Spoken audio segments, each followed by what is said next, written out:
Sarah and Mark Thompson appeared to be the perfect couple. They had been married for 10 years, living in a grand old Victorian house in a quiet suburban neighborhood. Mark, a successful architect, was known for his meticulous designs and tireless work ethic. His passion for his career had earned him a reputation as one of the best in his field. Sarah, on the other hand, was a lively, charismatic woman who enjoyed socializing and maintaining a vibrant social life. She was the kind of woman who lit up every room she entered, her infectious energy captivating everyone around her. But behind the closed doors of their beautiful home, things were far from perfect. Mark's career had consumed him, leaving Sarah feeling increasingly neglected and lonely. Their once passionate relationship had cooled over the years, and Sarah found herself yearning for excitement and attention. She missed the days when Mark would surprise her with romantic gestures or spontaneous trips. Now their conversations revolved around Mark's work, the renovation of their home, and the mundane details of daily life. When Mark decided to hire 2 builders to handle the extensive renovations needed for their old Victorian house, Sarah saw it as an opportunity for something new. The 2 builders, Jack and Ryan, were everything Mark wasn't: rugged, muscular, and exuding a raw, masculine energy that Sarah found irresistible. Jack with his deep blue eyes and charming smile, and Ryan with his strong, silent demeanor, were a stark contrast to Mark's polished, refined nature. As the days passed, Sarah couldn't help but be drawn to the 2 men. Their physical presence and easygoing attitudes awakened a long, dormant desire within her. What began as harmless flirtation quickly grew into something much more dangerous. It wasn't long before Sarah's flirtations with Jack and Ryan became more brazen. She began spending more time at home during the renovations, offering the men drinks and snacks, and engaging them in increasingly suggestive conversations. She reveled in the attention they gave her, the way they looked at her with open admiration, something she hadn't felt from Mark in years. One particularly hot afternoon, Sarah invited Jack and Ryan inside for a cold drink. Mark was away on a business trip, and the house was quiet except for the sounds of the builder's tools. The atmosphere was charged with unspoken tension as the 3 of them sat in the kitchen, the conversation flowing easily from work to more personal topics. Jack was the first to make a move. As Sarah refilled his glass, he gently brushed his hand against hers, his touch lingering longer than necessary. She looked up to find him, gazing at her with a mischievous smile, and her heart skipped a beat. Ryan, sitting across the table, noticed the exchange, but said nothing, a knowing look passing between him and Jack. Emboldened by the heat of the moment, Sarah leaned in closer, her voice dropping to a seductive whisper. "You boys have been working so hard. Maybe you deserve a little reward." The implication in her words was clear, and she could see the effect it had on both men. Jack and Ryan exchanged a glance, and without a word, they followed Sarah up the stairs to the master bedroom. The house, which had been filled with the noise of construction just moments ago, now seemed eerily silent. In the privacy of the bedroom, all 3 of them crossed a line that could never be uncrossed. What started as a single, impulsive act quickly became a regular occurrence. Sarah was intoxicated by the thrill of the forbidden, the danger of getting caught, and the passion that had been missing from her life for so long. She threw caution to the wind, believing that Mark would never find out about her secret trysts. But Sarah's carelessness would soon come back to haunt her. Mark returned from his business trip with a sense of unease that he couldn't quite shake. He had always been a man of intuition, able to read people and situations with remarkable accuracy, a skill that served him well in his career. But now that same intuition was telling him that something was wrong at home. Sarah seemed different, more distant, more distracted. She would often leave the room to take calls, speaking in hushed tones, and she seemed to be spending more time at home than usual. At first, Mark tried to brush off his suspicions. He knew the renovation was stressful for Sarah, and he blamed her change in behavior on that. But the more he observed, the harder it became to ignore the signs. Small details began to stand out. The way Sarah would glance at her phone and smile, the sudden disappearances when the builders were around, the slight tension in her voice when Mark mentioned their names. One evening, while they were having dinner, Mark noticed that Sarah seemed particularly preoccupied. Her eyes kept darting to her phone, which she had placed face down on the table, a habit she had recently developed. When she excused herself to take a call, Mark couldn't resist the urge to check her phone. He knew it was a breach of trust, but his curiosity got the better of him. As soon as Sarah was out of earshot, Mark flipped the phone over and quickly scrolled through her recent messages. His heart pounded as he found several texts between Sarah and an unknown number, messages that were far too intimate to be from a friend. His stomach churned as he read them, the words confirming his worst fears. Sarah was having an affair. The realization hit Mark like a punch to the gut.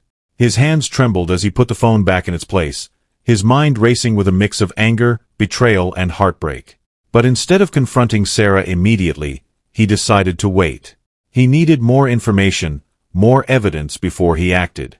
Over the next few days, Mark kept a close eye on Sarah, gathering more proof of her infidelity.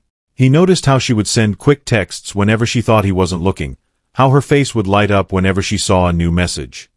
He even caught her sneaking out of the house once, only to return an hour later, her hair disheveled and a guilty look in her eyes. Mark's suspicions were no longer just suspicions, they were confirmed facts.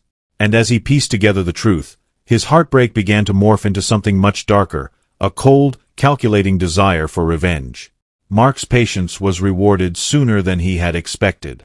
One afternoon, he returned home earlier than usual, his mind still buzzing with the thoughts of Sarah's betrayal. As he walked up the driveway, he noticed that the house was unusually quiet. The sounds of construction that had filled the air for weeks were absent, and the front door was slightly ajar. Mark's heart began to race as he quietly entered the house, every instinct telling him that something was wrong. He made his way through the hallway, the silence of the house amplifying his growing sense of dread. As he approached the stairs, he heard it, muffled voices coming from the master bedroom, followed by a low, breathless laugh that he recognized all too well. Without thinking, Mark climbed the stairs, his footsteps silent on the carpeted steps. As he reached the top, the voices became clearer, and with each word, his fury grew. He pushed open the door to the bedroom, and there in the bed they had shared for years was Sarah with Jack and Ryan. The scene before him was like something out of a nightmare. Sarah, caught in the throes of passion with the two builders, didn't notice Mark at first, but when she did, her face went pale with shock. Jack and Ryan scrambled to cover themselves, their faces a mixture of surprise and fear. Mark stood frozen in the doorway, his eyes locked on Sarah's. For a moment, time seemed to stand still. The air was thick with tension. The only sound, the heavy breathing of the three people in the room. Mark's mind raced, 1,000 thoughts crashing into each other, but all he could feel was a deep, burning rage. Sarah was the first to speak, her voice trembling. "Mark, I can explain," she stammered, but Mark cut her off with a cold, hard look. "Don't," he said, his voice low and dangerous. "Don't say another word without another glance at his wife or her lovers." Mark turned and walked out of the room. As he descended the stairs, his mind was already formulating a plan. He had always been a man of precision and control, and now he would use those qualities to exact his revenge. Mark's anger simmered just below the surface, cold and calculating. He spent the following days in a state of eerie calm, going through the motions of daily life as if nothing had happened. He continued to be polite and attentive to Sarah, never once hinting at the storm brewing inside him to Sarah. It seemed as if Mark had forgiven her, or perhaps had not fully grasped the extent of her betrayal. But Mark was far from forgiving. Instead, he was planning his revenge with meticulous detail. He began by reaching out to a private investigator, a man he had worked with before on cases involving construction fraud. The investigator was discreet and thorough. Exactly what Mark needed. He hired him to dig deeper into Sarah's affair to find out every detail about her secret tryst with Jack and Ryan. Within days, the investigator delivered a file filled with evidence, photos, text messages, even video recordings. Mark pored over the documents late into the night, each piece of evidence fueling his resolve. He learned that the affair had been going on for months, and that Sarah had even considered leaving him for one of the builders. The betrayal cut deep, but it also solidified his determination to make her pay. Mark's plan was simple but effective. He began by cutting off Sarah's access to their joint bank accounts, leaving her with only a small personal account she used for household expenses. He wanted to create a sense of insecurity to make her realize just how dependent she was on him. Next, he arranged for a series of accidents to occur at the house, small things that would gradually escalate in severity. The first incident was a simple slip on the newly polished floor, causing Sarah to sprain her ankle. Mark feigned concern, but inwardly he felt a grim satisfaction. The second accident was more serious. Sarah's car brakes mysteriously failed as she was driving home from the grocery store, causing her to swerve off the road and crash into a ditch. She emerged shaken but unscathed, and Mark was there to comfort her, his expression carefully neutral. But Sarah was beginning to suspect that something was wrong. She couldn't shake the feeling that Mark was behind the strange incidents, but she had no proof. The thought of confronting him terrified her, so she remained silent, hoping that the accidents were just a string of bad luck. As the days turned into weeks, Sarah's life began to unravel. The once confident, vibrant woman was now a shadow of her former self, constantly looking over her shoulder, jumping at every unexpected sound. Mark's calculated cruelty was taking its toll, and she found herself retreating further into isolation. The affair with Jack and Ryan had lost its thrill, replaced by a gnawing sense of dread that she couldn't shake. Jack and Ryan, sensing the change in Sarah, began to distance themselves from her. They had no interest in getting caught up in whatever was going on between her and Mark. They continued with their work, but their interactions with Sarah became more professional, the flirtation that had once defined their relationship now a distant memory. Mark watched all of this with a cold detachment. He had achieved exactly what he wanted. Sarah was broken, isolated, and completely under his control, but the satisfaction he had expected to feel never came. Instead, he was consumed by a growing sense of emptiness, a hollow void where his love for Sarah had once been. One evening, as Mark sat alone in his study, he found himself going through the file the investigator had given him once more. He stared at the photos of Sarah with Jack and Ryan, their faces blurred by the motion of their secret rendezvous. A part of him had hoped that he would find some solace in revenge, that it would somehow make up for the betrayal, but all it had done was deepen his misery. It was then that Mark realized that his plan had one final step, one that would bring everything to a close once and for all. The day of reckoning came sooner than Sarah expected. It was a rainy Thursday evening. The sky a deep shade of gray, reflecting the bleak. She felt inside. Mark had been unusually quiet that day, his mood unreadable. She had spent most of the afternoon in the bedroom, trying to avoid him, the weight of her guilt and fear pressing down on her like a physical burden. When Mark called her downstairs for dinner, his voice was calm, almost soothing. Sarah hesitated for a moment before obeying, a sense of foreboding settling in the pit of her stomach. As she entered the dining room, she noticed that the table was set with her finest china, candles flickering softly in the dim light. It was a stark contrast to the tension that hung in the air. Mark greeted her with a smile, his eyes betraying nothing. "I thought we could have a nice dinner tonight," he said, pulling out a chair for her. Sarah nodded mutely, her heart pounding in her chest as she sat down. The meal was a quiet one, with Mark making small talk about work and the renovations, while Sarah answered in monosyllables, her mind racing. She couldn't shake the feeling that something terrible was about to happen, that this was the calm before the storm. As they finished their meal, Mark stood up and walked over to the cabinet, pulling out a bottle of wine. He poured them each a glass, handing one to Sarah before raising his own in a toast. "To us," he said, his voice steady. To 10 years of marriage, Sarah forced a smile, clinking her glass against his. But the wine turned sour in her mouth. She could barely swallow, her throat constricting. As she watched Mark take a sip from his glass, he set the glass down and looked at her, his expression unreadable. "Sarah," he began, his voice soft. "I know about the affair." The words hung in the air, heavy and suffocating. Sarah's heart stopped, her mind going blank as she tried to process what he had just said. She opened her mouth to speak, but no sound came out. Mark continued, his tone calm and measured. "I've known for a while now. I've seen the texts, the photos. I even know about the meetings in our bedroom."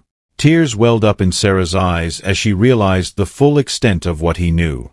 "Mark, I'm so sorry," she whispered, her voice trembling. "I didn't mean for it to happen." But Mark cut her off with a wave of his hand. "It doesn't matter now," he said, his voice growing colder. "What's done is done. But there's one more thing I need to tell you." He reached into his pocket and pulled out a small vial, placing it on the table between them. "Do you know what this is?" Sarah stared at the vial, her breath catching in her throat. What is that?" she asked, her voice barely above a whisper. Mark smiled, a cruel twist of his lips. "It's a poison, tasteless, odorless, and very effective. It's already in your wine." Sarah's eyes widened in horror as she looked down at her glass, the reality of his words hitting her like a freight train. No, Mark, please." But Mark just stood there, watching her with a cold detachment. "You brought this on yourself, Sarah. You made your choices, and now you have to face the consequences." As the poison began to take effect, Sarah felt a wave of dizziness wash over her. Her vision blurred and the room seemed to spin around her. She tried to stand, but her legs gave out beneath her, sending her crashing to the floor. Mark watched with a detached calm as Sarah struggled to breathe, her body convulsing as the poison did its work. He felt no pity, no remorse, only a deep, hollow emptiness. This was the culmination of everything, the final act in the tragedy that their marriage had become. Sarah's struggles grew weaker, her breath coming in ragged gasps as she clawed at the floor, trying to reach for something, anything that could save her. But there was nothing. The poison was too strong, too quick. Within minutes, her body went still, her eyes staring blankly at the ceiling. Mark stood over her, his face expressionless. The woman he had once loved, the woman who had betrayed him, was gone. But instead of the satisfaction he had expected to feel, there was only a profound sense of loss. He knew he couldn't stay there. He had to leave to disappear before anyone discovered what he had done. But as he turned to walk away, he was met with an unexpected sight. Jack and Ryan standing in the doorway, their faces pale with shock on it. Jack and Ryan had returned to the house to collect their tools, unaware of the horrors unfolding inside. They had seen Mark's car in the driveway and assumed he had left the door unlocked. But as they entered the house, they were met with a scene that would haunt them for the rest of their lives. Sarah lay motionless on the floor, her once vibrant eyes now dull and lifeless, and standing over her with a look of cold indifference was Mark. For a moment, the three men just stared at each other, the weight of the situation sinking in. Mark was the first to speak, his voice low and threatening. "You weren't supposed to see this." Jack and Ryan exchanged a glance, their instincts screaming at them to run, but their feet felt rooted to the spot. They had never seen Mark like this before. So calm, so controlled, and yet so dangerous. "What did you do?" Ryan finally managed to ask, his voice shaking. Mark's gaze flicked to Sarah's lifeless body, then back to the two men. "What I had to do. She betrayed me and now it's over." Jack took a step forward, his fist clenched at his sides. "You killed her. You murdered your own wife." Mark's eyes narrowed, his calm facade slipping just a fraction. "You don't understand. She was cheating on me with both of you." The accusation hung in the air and Jack felt his stomach drop. He knew they had crossed a line with Sarah, but he had never expected it to come to this. "We didn't mean for it to go this far," Jack said, his voice filled with regret.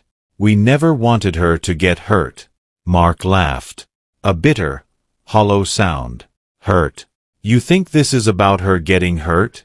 This is about betrayal, about trust being shattered. And now you two have a choice." Ryan frowned. "What choice?" Mark's expression hardened. "You can either walk away from this, forget everything you've seen, and never come back, or you can try to stop me and I'll make sure you end up just like her." Jack and Ryan looked at each other, weighing their options. They knew they were in deep and that any wrong move could cost them their lives, but they also knew they couldn't just walk away from what they had seen. Sarah might have been unfaithful, but she didn't deserve to die like this. Ryan was the first to move. With a sudden burst of speed, he lunged at Mark, aiming to disarm him. But Mark was ready.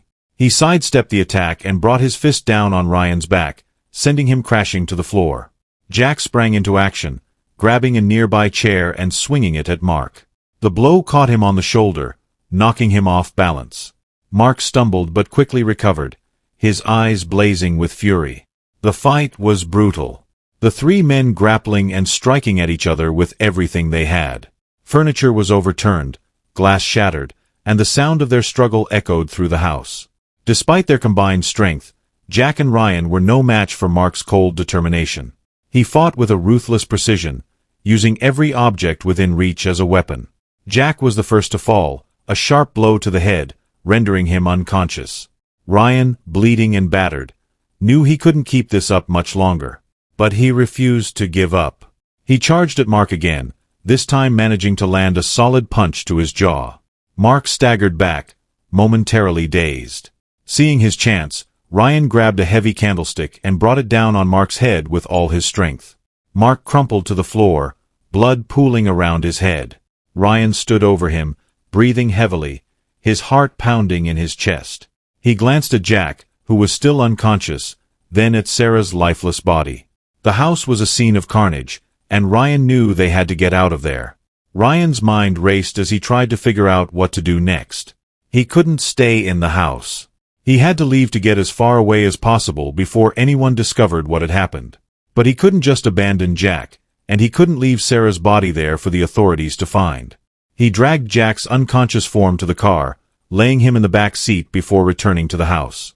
He looked at Sarah one last time. A wave of guilt washing over him. He had never intended for any of this to happen, but now he was in too deep. With shaking hands, Ryan cleaned up the scene as best he could, wiping down surfaces and removing any traces of their presence. He knew it wouldn't be enough to fool a thorough investigation, but it was all he could do in the short time he had. Finally, he returned to the car and drove away, his heart pounding in his chest. As he speeded down the dark, empty streets, he couldn't shake the feeling that he was being watched, that at any moment Mark would rise from the dead and come after him. But when he looked in the rear-view mirror, all he saw was his own haunted reflection, staring back at him. Weeks passed and Ryan lived in constant fear of being caught. He and Jack had gone into hiding, moving from one motel to another, always looking over their shoulders. The guilt and paranoia were slowly eating away at him, and he knew he couldn't keep running forever. One night, as he lay in a dingy motel room, Ryan's phone rang. The caller ID was blocked, but something compelled him to answer. "Hello," he said, his voice shaky. There was a long pause on the other end, followed by a familiar voice. "Ryan, did you really think you could get away with it?" Ryan's blood ran cold. It was Mark's voice, low and menacing and filled with a quiet rage. "But you're dead," Ryan stammered, his heart pounding in his chest. "I killed you," Mark chuckled, a chilling sound that sent shivers down Ryan's spine. "You thought you did, but I'm very much alive, and now it's your turn to pay." Before Ryan could respond, the line went dead. He stared at the phone, his mind racing. Had Mark somehow survived? Was he coming for them? The thought was terrifying, but there was no time to think. He had to warn Jack. But when Ryan turned to wake Jack, he found him already awake, staring at the door with wide, terrified eyes. "He's here," Jack whispered, his voice trembling. "Mark is here." Ryan's blood turned to ice as he heard the doorknob rattle, followed by a soft, menacing laugh from the other side. The door creaked open, and there, standing in the shadows, was Mark, his face twisted into a murderous grin. "Time to finish what we started," Mark said, stepping into the room, a gleaming knife in his hand. The final chapter in this twisted tale had begun, and there was no escape. The police found the bodies the next morning. The motel room was a scene of pure horror, blood splattered across the walls, the floor littered with broken furniture and the lifeless bodies of Jack and Ryan. The officers who arrived on the scene had seen their share of gruesome crime scenes, but this one was different. There was something deeply unsettling about it, something that went beyond the physical carnage. There were no signs of forced entry, no clues left behind. The only thing the police had to go on was a single bloody handprint on the door, too smudged to be identifiable. The case quickly went cold, with no leads, no suspects and no answers. Mark Thompson was never seen again. Some said he had fled the country. Others believed he had met his own gruesome end. But the truth remained a mystery. Buried along with the victims of his cold, calculated revenge, Sarah's affair had sparked a chain of events that spiraled out of control, leading to a tragedy that no one could have predicted. In the end, everyone involved paid the ultimate price for their actions, leaving behind nothing but shattered lives and unanswered questions. The house, once filled with the sounds of life and love, now stood empty and silent, a haunting reminder of the darkness that had consumed them all. Thanks for watching. Subscribe and like this video for more true crime video. Don't forget to leave your thoughts and theories in the comments section below. Take care and see you in the next video.